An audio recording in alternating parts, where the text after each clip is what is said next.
You'll want to calibrate your Robo E3 for two reasons. One is your print head is too high, as shown here. When this is the case, the print will not stick to the platform and eventually will become removed, causing a failed print. You'll see this happen right here.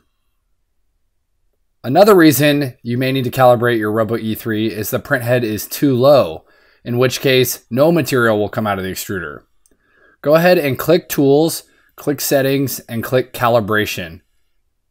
It will then adjust to the home position and move downwards to begin the calibration test.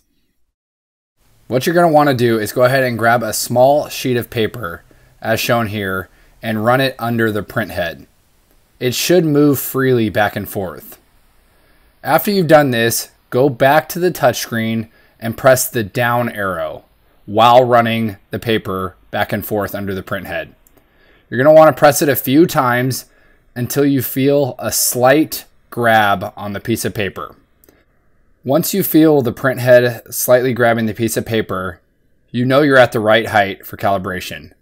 It should look a little bit like this video. Once you're done with that, go ahead and press OK, then press completed, and your calibration will be stored on your Robo E3. Congratulations on calibrating your printer.